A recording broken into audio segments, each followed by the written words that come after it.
కైలాసంలో ఈశ్వరుడు పార్వతీదేవి హాయిగా ఉండరంట. ఉండి ఆ ఈశ్వరుడికి పార్వతీదేవి సేవ చేస్తుందంట. బాగా సేవ చేస్తుంటే ఆయన్ను ఆ శంకరుడు మెచ్చుకున్నాడంట ఆమెను. పార్వతి, నీలాంటి సేవ చేసేది ఎక్కడైనా లేదు, నీకు సాటి ఈ ఈ కైలాసంలో కానీ భూలోకంలో కానీ ముల్లోకాలలో ఎక్కడా లేదు, నిన్ను మించిన సేవ చేసే భార్య ఎవ్వరికి లభించదు. నాకే నువ్వు అంత సేవ చేసే భార్య నాకు లభించడం, కానీ బాగుంది, నీ వాళ్ళ సేవ చేసే వాళ్ళు ఎవ్వరు లేరు, నాకెంతో ఇష్టము, నువ్వంటే నువ్వు బాగా సేవ చేస్తావు అని అప్పుడు ఆమె పొగుడుతున్నాడంట. ఎవరు? శంకరుడు. ఎవరిని? పార్వతమ్మను పొగుడుతుంటే అప్పుడు ఆమె అంటే, స్వామి ఏం మాటలు అయ్యి, ఉండరు, ఎవరో ఒకళ్ళు ఉంటారు, ఎక్కడ లేరని అనుకోకూడదు, నేను కాదు, ఉండరు అని అన్నట. లేరు అని నేను వాదిస్తున్నట. ఉండరంటే లేరంటే, ఉండరంటే లేరంటే అట్ట వాదించుకుంటారంట. వాళ్ళు వాదించుకొని, ఎందుకు స్వామి ఉండారంటే లేరంటావు, నిన్ను మించిన వాళ్ళు ఎక్కడైనా లేరు, ముల్లోకాలలో లేరు అని ఈశ్వరుడు వాదిస్తున్నట. వాదించుకొని ఇద్దరు ఎడముఖం పెడముఖం పెట్టుకొని ఇద్దరు మేలకుండా చెరువు పక్కకు మళ్ళీ చింతాకాంతులైనట్టు కూర్చొని ఉన్నారట. కూర్చొని ఉంటే అప్పుడు నారద మహర్షి వచ్చిందంట. కైలాసం పోయిండు. కైలాసం పోయి పోయేసరికి ఇద్దరు ముఖాలు నల్లగా పెట్టుకొని చెరువు పక్కన ఎడముఖం పొడముఖం పెట్టుకొని ఉన్నారు. ఉంటే, ఏందమ్మా, ఏంది కలహాలు ఏందో వచ్చిందే స్వామి, ఎందుకని మీరు ఇలా ఉండారు, ఏందో జరిగిందే, ఏదో వివరంగా నాకు కొంచెం వివరించండి అని ఆ నారద మహర్షి అడిగిందంట. అడిగితే, ఏముంది నారదా, మనల్ని ఏమన్నా ఆడవాళ్ళు మనల్ని గెలవనిస్తారా అన్నాడంట ఈశ్వరుడు. అంటే ఆమె మెదలుకునిందంట.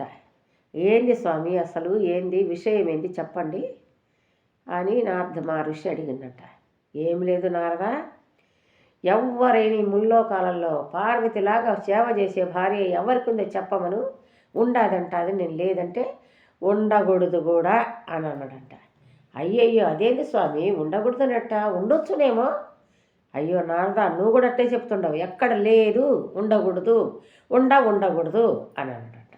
అదేంటి స్వామి అట్లా అంటావు అని అప్పుడు ఆయన, అయితే ఎవరుండరో చెప్పమను పార్వతిని, ఎవరుండరో చెప్పమను అన్నదంట.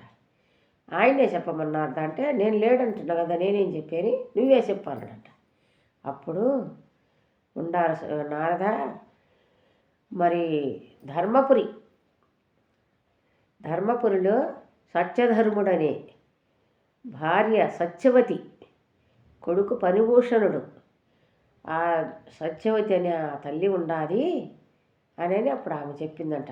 అవునా, ఉట్టిదే, ఆయన ఉండకూడదు, నువ్వే ఉండాలా, నిన్ను మించిన వాళ్ళు ఉండకూడదు అని వాదించుకున్నారంట. ఏందయ్యా స్వామి, ఎక్కడో సార్లు లేకుండా ఉంటారా, ఒక్కళ్ళే ఉంటారా అని నారదుడు వాదించిందంట. సరే ఉండకూడదు అని అంటే అక్కడనే అదృష్టమైపోయిందంట. ఎవరు? ఈశ్వరుడు. పోతే అప్పుడు ఒక ముసలి వేషంగా వెళ్ళిపోయిందంట. అక్కడికి పోయి చూసిండు బ్రహ్మాండంగా ఆ ధర్మపురిలో సత్యధర్ముడు బాగా రాజు, బ్రహ్మాండంగా సత్యంగా ఎవ్వరికి కూడా ఆటంకం కాకుండా ఆ రాజ్యాన్ని ఏలుతున్నాడంట. ఆయన భార్య సత్యవతి, కొడుకు పరిభూషణుడు, హాయిగా బాగా ఏలుతున్నాడంట.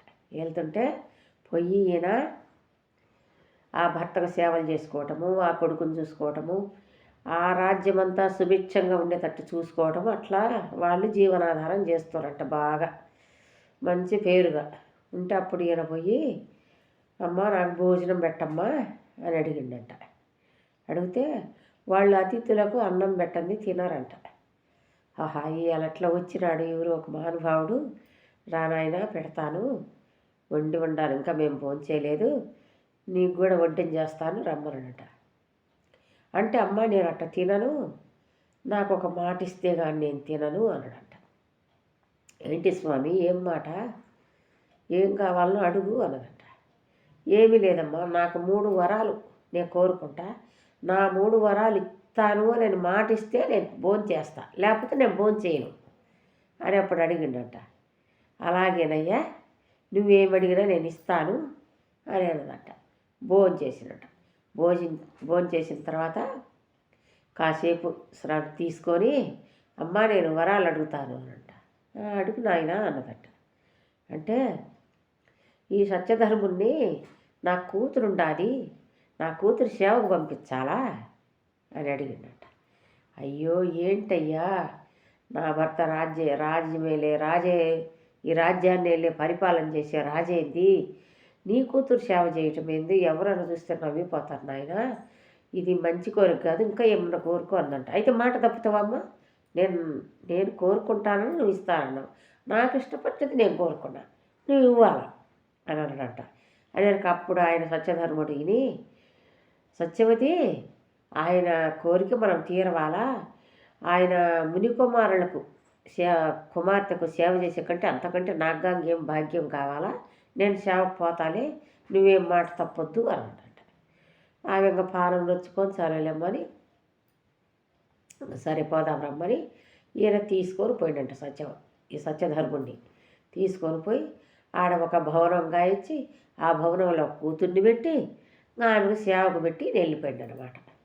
ఇంకా ఈయన బండలు దుడిపిస్తుంది, అంట్లు తోమిస్తుంది, కూరగాయలు కోపిస్తుంది, వంట చేపిస్తుంది, బట్టలు ఉతికిస్తుంది, అన్ని ఉపచర్యలన్నీ చేయించుకుంటుందంట ఆ కూతురు. చేయించుకుంటే ఒకరోజు ఆమెకు ఈయన మీద ఆపేక్ష కలిగిందనమాట. కలిగి, సత్యధర్మ మహారాజా, నాకు నీ మీద అపేక్ష కలిగింది, నువ్వు నాకు కావాలి, నా కోరిక తీర్చాలి అని అడిగిందంట.